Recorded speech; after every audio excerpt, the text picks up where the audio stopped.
In today's lesson, we will be doing Python operators and conditional statements. Python operators are special symbols or keywords that allow you to perform various operations on value and variables. For example, you can use the plus operator to add two numbers, or using the double equal sign to compare two values together. So let's start with the first thing on the agenda, which is arithmetic operator. This is very simple and it's a given, but we still need to talk about it anyway. Arithmetic operators are used with numeric values to perform common mathematical operations. We have plus, minus, multiplication, division, exponential, modulus, and finally we have floor division. So let's tackle this one after the other. So we'll start off with our plus. This is pretty straightforward. Let's say we have two variables, a and b, and we have them having this value 4 and 5. So you could then do print their resulting value, a plus b is equal to, let's come here to do our assignment statement and say result, which is r is equal to a plus b. So this is a simple arithmetic operation using a plus. This is quite easy. So how do you do minus? Is just by indicating our sign there, and that's serves as our operator, and then you have your results. A minus b is now minus 1. Let me make something interesting by putting the value of what a is.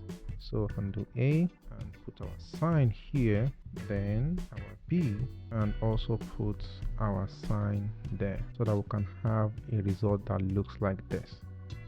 The next thing we want to check out is our multiplication sign, which is to multiply. Pretty straightforward as well, so it gives us no explanation here. This is simple and straightforward. This is basic mathematics, guys. So a divided by b gives us 0.8. That's 4 divided by 5 gives us 0.8. So at this point, let me take this one forward here to explain the next one here. So the next thing we have here is floor division. Floor division makes sure that it gives you whole number. It removes the decimal part of it and converts it to a single value. So let's go ahead and implement floor division. To implement a floor division, you use double division sign. And once you do that, instead of giving you 0.8, it gives you 0. So let's look for something way bigger. So let's say we have 412 divided by 5. So let's try this way and see what we have. So it gives us 82.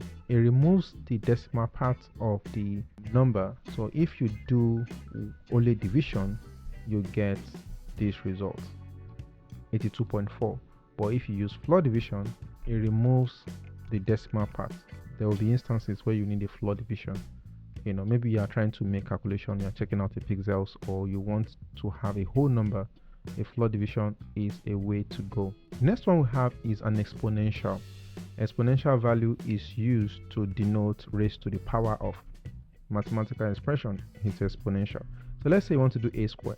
So a square, you have a being 4 and b being the square root of what we are using. That's the 2, the exponential 2. So a exponential 2 will give us 16. So let's give it a try. So a exponential 2 give us 16. This is not times, this is exponential. That's 4 raised to the power of 2. So if you want to do 4 raised to the power of 4, let's put 4 here. We have 256. That's how exponential works. Finally, what we have next is modulus, which is denoted by percentage.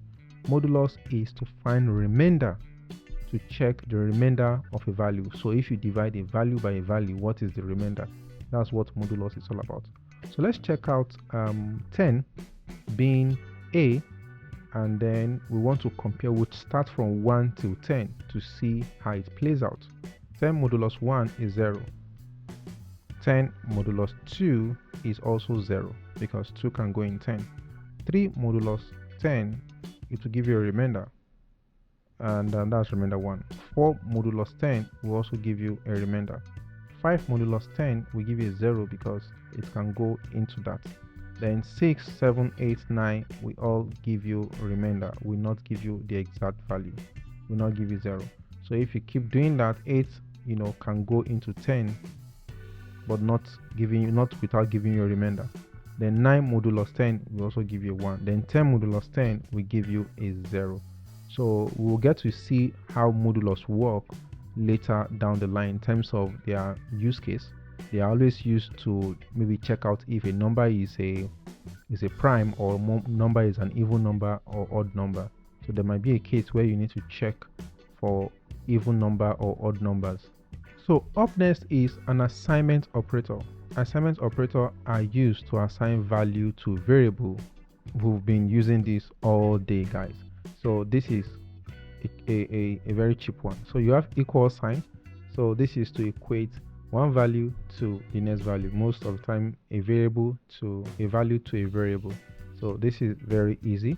And you have complex one, which is plus equal to and minus equal to. You also have multiplication equal to. I'm going to explain all these, guys. You also have division equal to and modulus equal to. All the whole arithmetic operation, you have it with the equal sign. What that means, or what these signs are used for, is that whatever you have as your variable, add it with what you have in the right hand side. I'm going to give you guys an example to clearly explain what it is. The first one we have there is pretty straightforward. A is equal to 5. That's what we have as the first one, equal sign. So that one is pretty a given. We already have that defined and we know how that works. So let's move on to the next one, which is pretty advanced, which is having plus and equal sign. What does that do? What this does, or how do you even initialize this in the first place? So you have a plus equal to, and then equal to what? Equal to, this can be anything, guys. So what this is saying is that by default you have your a being 5, and the next line, which is line 12, is saying that 5 plus, that's the work of this plus, that 5 plus this 3 should, whatever you get, put it back to a. So our answer should be 8 here. So you have your 8. That is what this guy is doing. You can default say before my a is 3, and then add 10 to it in this line, and then you have 13. And that is applicable to every operator that you have. So meaning you could do minus and it will give you 7. You could do division and it will do whatever you have there divided by 3, it will give you this value. You could have floor division that we did. You could have exponential. You could have all those values are also applicable. The next thing that we have is comparison operator. Comparison operators are used to compare two values. Very easy, guys. Compare two values. So what are the things that we use to compare two values? You use the equal sign. This equal sign 2 together. Remember the one for equal sign denoting one equal sign to assign a value to a variable. But having 2 sign there denotes comparison. You want to compare two things. So you are checking for equality. The next one we have is for not equal to. That's the opposite of what you have there. We also have greater than, we have less than, we have greater than or equal to. The final one that we have there is less than or equal to. For us to give you an example on comparison operators, I need to explain conditional statements. So let's go and talk about if-else statements. So if, is a conditional statement that allows you to check value from the left and right, because these are comparison operators. You need another thing to be able to check, and that's using the conditional statement. So let's go ahead and give an example. So let's say we have a b is equal to 10 for the purpose of this example. Let me just equate them to the to the same thing. So how do you check if a is equal to b? Is by using the if statement or the conditional statement. How do you write the if statement? Simple. You start with the if keyword and follow by your condition. Remember that your condition is, you can use the equal sign, equality sign. So what are we checking? You are checking if a is equal to b. Remember that you are using double equal sign. So when you are done with your comparison, what you need to do, you need to tell Python that you are done by using the column sign. So this states that you are done with this section. The next thing we want to do is to print, say, equal to. So we are done. Not really. So there's a problem here, and that is we don't have a code block. What is code block? Code block is a way to denote the section of code that must run within a statement. There are some statements that demand that you have a code block. Example of those kind of statements is if condition. When we get to other parts of Python, you will notice that there are statements that demands that you have code block, like function, like loop, and what have you. Even classes demand that you have code blocks. But this is the first time you will be seeing code block. How do you denote code block in Python? Is by using indentation. So what that means is that since we want line 14 to run if line 13 is true, you need to indent your code to denote that this print is depending on the correctness on line 13. So if you are used to other language, just take it like this. So this is how other language does it, where you have your curly braces. And what this does is a way for you to visually see that there's a code block within your if statement. Python does not use curly braces, it uses indentation. So the indentation alone is enough. And what this does, it also brings clarity to your code and make it readable. And that is it. You are done writing your first part of your conditional statement. Another thing again I want to explain to you is that notice that this is just one execution, like one task you want to run. Let's assume you want to run 2 tasks. So that means that if you want to run more things, depending on this your condition, you need to write your code in line with what you've done in 14 and see how the character placement has to be. It has to be in the same line, or else it will not be in the same code block. It would have been outside. So let me show you visually what that is using curly braces. So this is what you will result into. So if you want to print more things, for example, you have to make sure that you are in the same line like this. So if I remove the curly braces, you will see that this will print the 3 results here. And this could be different things. This can be different execution. But this will print out only when A is equal to B. So let's put a twist to it. What if A is not equal to B? It won't execute this. So let's run it and see. So notice it didn't execute this. But what if you want to continue your program? So to continue your program, you just come to line 18. Remember that this is a code block. So meaning you should be able to branch out of the code block. And to branch out, you come to where you start your if statement on the same line that you start your if statement. So let's print something and say continue. So this continue work irrespective of the code being true or not. So what that means is that if 13 is true, well, it will do this. If it's not true, your program still continue. So say program still continues. So let's go ahead and do something different. Let's go ahead and put it 10 again so that you see what is going on. So if this is equal to this, it will run all the whole thing. It will do 14, 15, 16 to do 17. So let's move on to other part of the if statement. So this is if. What if you want to do something if it is not true? Because in conditional statements, when you're making conditional statements, you are always checking for when it's true. You also need to check when it's not true, and that part is called else. So I will do else, and that's the keyword, and followed by a column to denote that you are done writing your else. So you come down and notice it also have a code block.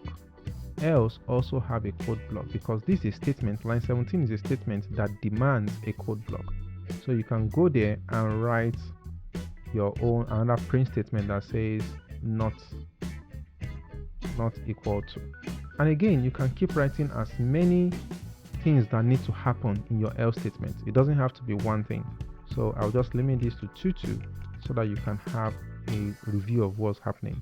So if we run this now, of course the else will not be executed because A is equal to B. So let's change this value to 9 to have something different.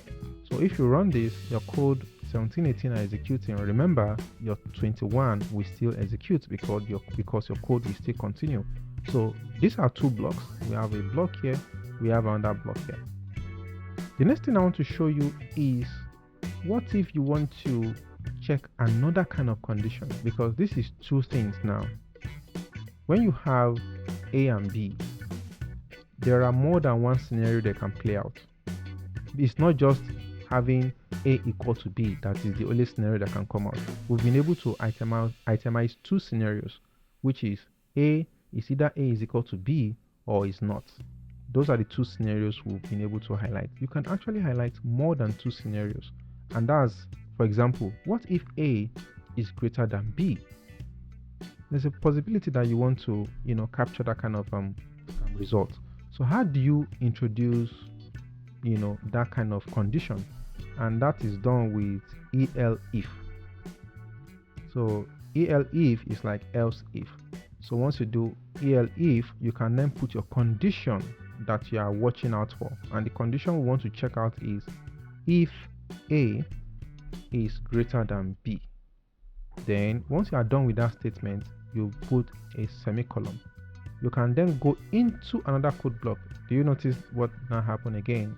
elif demand a code block, because whatever that section is executed, your code will be generated there. That's where your code will run. So let's go ahead and say, let's print something there and say A is greater than B. Like again, you can write as many statements that you want to write inside that part, maintaining the code block. You have to maintain the code block, guys. So let's go ahead and run that. If you run that, of course, that part will be executed instead of the else. That part will be executed instead of the else. You can also do something different and maybe increment the B. So if you run this now, line 18 is what will be executed because A is not greater than B. In fact, A is less than B, but there's no condition that says A is less than B. So the system will default to where? Line 18, and says not equal to. So depend on what it is that your system is trying to do will determine the kind of condition you're going to put here. Finally, let me now add more condition into this condition. What that means is that I want to add another condition within a condition. Let me bring this back to 10 so that for better understanding, right? And when we run it, we have this code, working this way. Let's now have another set of variable. Let's use a string this time around, and let me say it is equal to yes. So what I want to do is, if A is equal to B, that's when I want to check if it is yes. So I can come here and make my conditional statements. Do you see the block on line 17, the indentation? So I'll make my if condition. So what that means is that within an if, you can also create another if.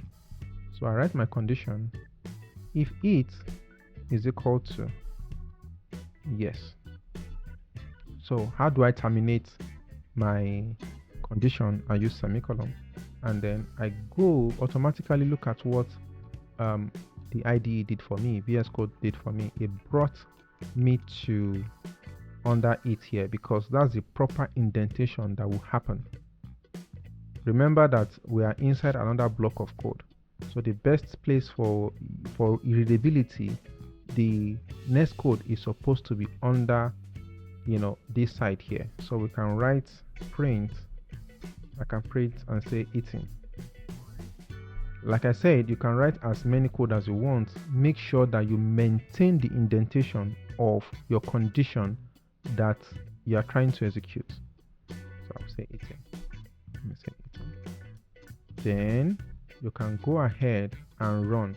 Obviously, the code is going to run this eating. If you run this code, you can see equal to eating, program still continues. And you can also still continue your code. Don't forget that you can still continue executing your print, if your A is equal to B, and you can continue whatever you want to do. So it doesn't necessarily that you stop here. You can continue. Just make sure that you maintain the indentation of when the condition is true for what you are trying to do. So this equal to will still run at the end this time around. So you now have your equal to in the beginning and equal to at the end, and then you have your program still runs at the end of everything. So this is how condition works. And the idea of condition is to place ability for you to branch out into different parts of codes in your program. The next thing that we have is called logical operators. Logical operators are used to combine conditional statements. So let me give you an example of all the logical operators that we have, then we do an example. You have and, or, and, well, with not. Those are the three logical operators that we have. And make sure that both conditions must be true. Or is that one of them can be true. Not reverses it. So let's go ahead and give an example of what we're doing. So let's say if A is equal to B. Remember what the logical operator is supposed to be. We want to combine two kind of condition. So this is one condition if A is equal to B. And you can see that and is used to combine the next condition. So what's the next condition I want to do? It is equal to yes. So this is me combining. So you can see that I have two conditions here. By the way, you're not limited to only two conditions. You can have as many conditions as you want. So when you are done with your statements, you can then do column here, and you can go in and execute what you want to say if both of them matches what it is that you want. So I can say A is equal to B as my result, and it is yes. So if you run this code, obviously we have this result because we can see from the code that A that's 10 is equal to 10 and it is equal to yes. So this part executes. So let's say a lie here, but let me first do else so that we can see our resulting. So I'll just say not true at the end. So let's change this a little bit. Let's spice this up a little bit. I didn't use not equal sign in our example. All I just used was the equal sign, and I used greater than or equal to. But this one says not equal to. Not equal to is a conditional operator that checks that is A not equal to B. From here you can see that the answer is false. Of course A is equal to B, so this is false. And true. When you combine false and true, you have a false. So this statement will not run well, and then to give us not true. So if you give it a try, you have not true. So how does OR works? So an OR will always return true if you have at least one true. If you have at least one true in your conditional, on your logical operator, on your conditional statement, you have one true, it will return true as the resulting value. So here it is true, but this one is false. What do you expect? It will return true for you. So if I run this, it will give me A is not equal to B, or it is yes. So this will give me a value. This is an example of how to use OR. Now, the final thing is not. Not will reverse your results. Not will reverse your result. So let me just use this for example. You know that it is equal to yes. Yeah, we know this. It is equal to yes. So if I don't want it to be, if I want to reverse my result, so I will say not it is equal to yes, and then I have not true. Guys, don't worry, we're going to do a real life scenario to demonstrate the if condition and the else that we've just gone through in the next class.